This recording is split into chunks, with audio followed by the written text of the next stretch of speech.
It's a pleasure having you here. It's a pleasure being here. Derrick, when and why did you decide becoming a drummer? I decided on becoming a drummer probably when I was 4 or 5 years old. My father is Reverend Timothy Wright. Yes. And he's a gospel icon. Yes. He's known as the godfather of gospel music. Yes. So all these musicians used to always come to the house and just hang out. Gerald Haywood, Oh, wow. Jeff Davis. Okay. So I grew up with some of these guys just coming around and just hanging out. And I used to always just see them, and it was so cool seeing what they can do and how they can play. And I just wanted to be one of those cats. I wanted to be a musician from day one. And my father actually plays organ as well. Yes. So I grew up around music.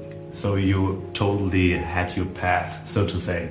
Yes. And you became a professional with the age of 15, Yeah. 16. something Around like that. 15, I started playing professionally. Wow. Yeah.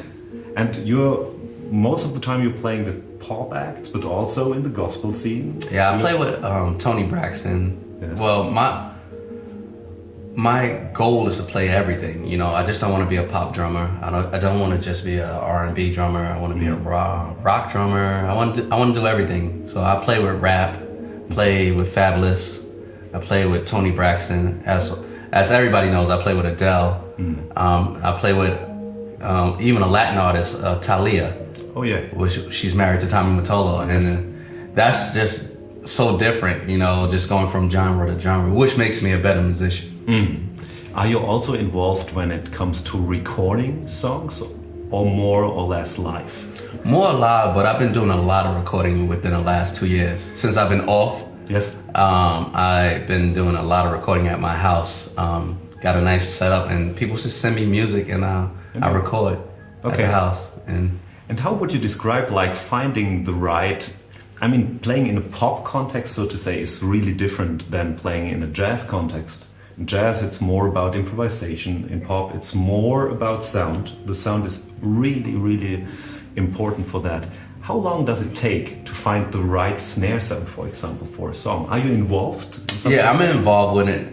Basically, listen to the music and try to match it as much as you can. Because you don't want the artist that you're playing with, no matter who you're playing with, to hear something that's foreign, that's not kind of like I didn't hear that on the record. Yeah. So find what's on the record and stick to it.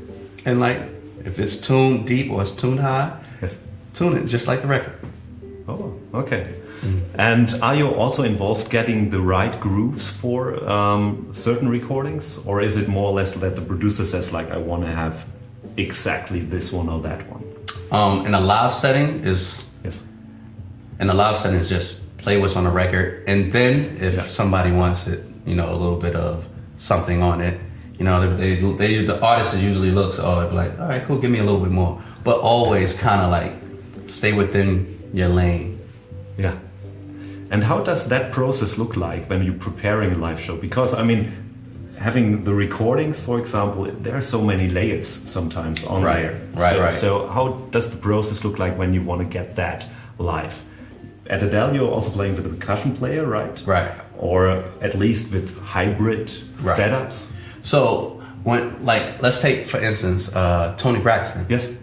Like when Toni Braxton, when we have rehearsal with her, we have Pro Tools. We running things to a click. So we have things that are already built inside of a live setting, and we're basically a layer on top of that. That live element that, you know, that's bringing that wow factor. So that is something totally different than from Adele. I love playing with Adele because it's just straight. Like she's singing and we're playing. There's no like Pro Tools, there's no all that other stuff going on, and we're just going at it and just having fun and just playing down the music. It's really good. Can you read something like that? Do you know how to spell that, so to say? No, Try to read it. I don't do the whole what is it? This is German wine? Yeah, this is German. Yeah, this is German. Yeah. Try to read it. How would you spell it? I guess though, Shoshe. I don't know. Perfect. Was I right? No. Right, absolutely not. It's August Ziegler. Oh, August Ziegler. I'm still saying it wrong, and you told me.